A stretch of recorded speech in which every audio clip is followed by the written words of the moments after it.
August 2009, Tamil Shorthand Junior Dictation. Get ready for dictation. 5 seconds. Start.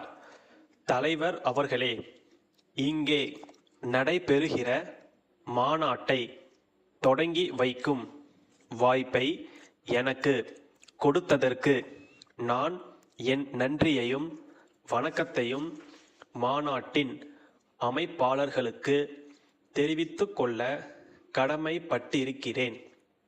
விவசாயிகளின் மாநாட்டில் நாம் முக்கியமாக கவனிக்க வேண்டியது என்னவென்றால், அவர்களுக்கு தேவையான இடுபொருட்கள், அதாவது ரசாயன உரங்கள், பூச்சிக்கொல்லி மருந்துகள், தரமான விதைகள் போன்றவை கிடைக்கின்றனவா என்பதை கூர்ந்து ஆராய்தல் அவசியம்.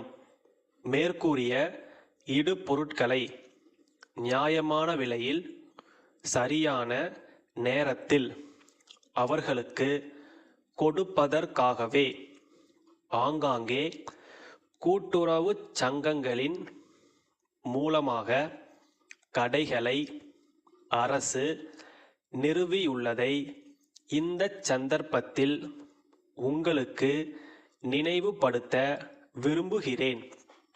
இந்த கடைகளின் மூலம் விவசாயிகள் தங்களுக்கு தேவையான பொருட்களை தடங்கலின்றி பெற்றுக்கொள்ள முடியும் என்று நான் நிச்சயமாக நம்புகிறேன். விவசாயிகள் இந்திய நாட்டின் முதுகெலும்பாக உள்ளார்கள் என்பதை எல்லோரும் ஒப்புக்கொள்வார்கள். விவசாயிகள் உற்பத்தி செய்யும் பொருட்களை பொறுத்தே நாட்டின் பொருளாதார வளர்ச்சி அமையும் என்பதை மறுக்க முடியாது. ஆனாலும் அவர்கள் விளைவிக்கும் பொருட்களுக்கு விலை நிர்ணயம் செய்யும் உரிமை அவர்களுக்கு இல்லையே என்பதை எண்ணும்போது வருத்தமும் வேதனையும் உண்டாகிறது. இந்த நிலைமைக்கு காரணம் விவசாயிகளுக்கும் வியாபாரிகளுக்கும் இடையே உள்ள இடைத்தரகர்களே என்பதை அழுத்தந்திருத்தமாக சொல்லிக்கொள்ள ஆசைப்படுகிறேன். இந்த நேரத்தில் நான் உங்களுக்கு ஒரு செய்தியை சொல்ல விரும்புகிறேன். இடைத்தரகர்களின் தலையீட்டை தடுத்து விவசாயிகளுக்கும் வர்த்தகர்களுக்கும் இடையே நல்ல சுமூகமான உறவை ஏற்படுத்த இந்த அரசு பாடுபட்டு வருகிறது என்ற செய்தியை அறியும்போது நீங்கள் எல்லாம் மட்டற்ற மகிழ்ச்சி அடைவீர்கள் என்று நம்புகிறேன். இந்த அரசு எடுக்கும் நடவடிக்கைகளுக்கு விவசாயிகளாகிய நீங்கள் உங்கள் ஆதரவை தொடர்ந்து அளிக்க வேண்டும் என்று வேண்டி கேட்டுக்கொள்கிறேன்.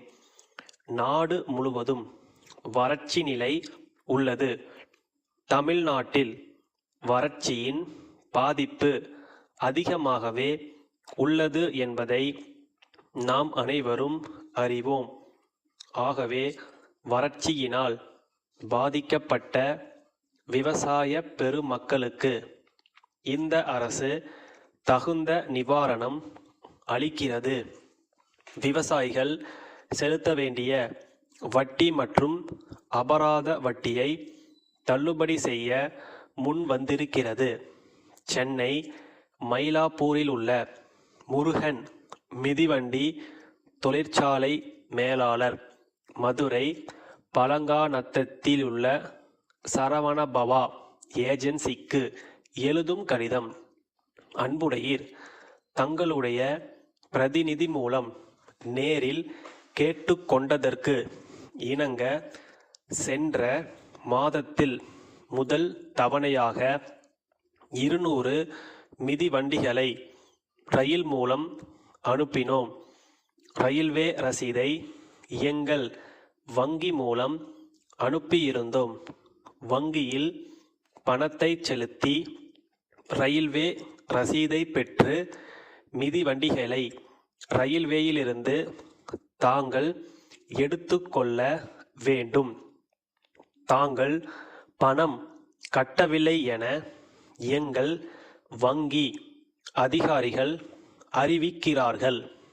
நீங்கள் ரயில்வேயிலிருந்து மிதிவண்டிகளை எடுக்க தாமதம் செய்யும் பட்சத்தில் அதற்குண்டான அபராத தொகையை செலுத்த வேண்டியது மட்டுமல்லாமல் மிதிவண்டிகள் கேட்பாரற்ற நிலையில் ரயில்வே சரக்கு கிடங்கிலிருந்து பழுதுபடும் நிலையும் ஏற்படும். தங்கள் ஆதரவை என்றும் நாங்கள் எதிர்பார்க்கிறோம். தங்கள் நம்பிக்கையுள்ள ஸ்டாஃப்.